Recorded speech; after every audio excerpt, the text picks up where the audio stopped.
All right, it's Way Up with Angela Yee. Me and Mano are here. Yeah. Okay. Yeah. Let's get into some of this Yee tea. So, Nelly has said that there is going to be a St. Lunatics album. Mm-hmm. Their first album in 25 years, which, there's been a lot of drama with them. I know, I seen. Yeah, there's been some beef that happened, They lawsuits. patched it up, though? They all back together? I guess so. Here's what Nelly had to say while he was at the Black and White Ball in St. Louis. St. Lunatics 2026, executive produced by Metro Boomin. Nice. Yeah, so Metro Boomin's going to do it. But you know what? It's interesting. They only ever released one album. And so they had a lot of singles, though, right? Yeah, they did. So, this is interesting. But What was it, Murphy Lee? There were 6 members. So, we'll see what happens if it's all of them. All right, Dionne Warwick is being sued. And this is an interesting story to me. This is why everybody, you got to make sure you have the right lawyers and read whatever it is that you sign.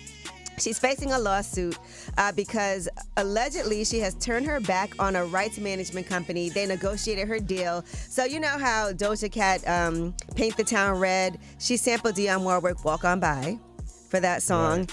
And Artist Rights Enforcement Corp said that they repped her for years at great effort and expense on several different issues, like making sure that got cleared, but also just different things when it comes to making sure she got her money, enforcing that. And she signed, in turn, a deal for a 50% cut of any money recovered in perpetuity. So that word right there is the worst word.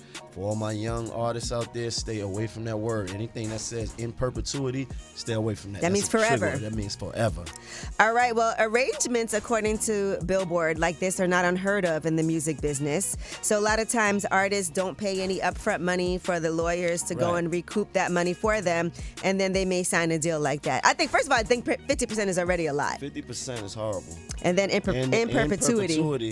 Yeah, so according to this report, that arrangement worked well for both sides for years. They said they got more than $2.5 million in revenue and an increase in royalty distributions from her labels and companies. But now she doesn't want to pay them anymore, and they actually are trying to terminate the agreement entirely.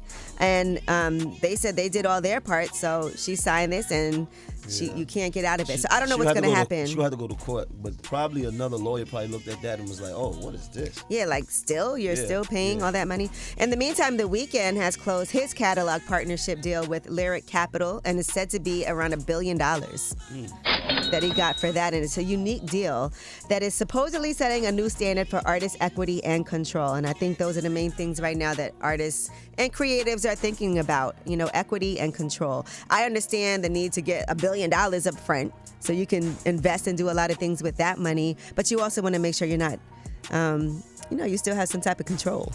All right, well, that is your Yee tea. When we come back, about last night, let's get right into it. A lot of activity. There's a lot happening. Last night, it's Way Up.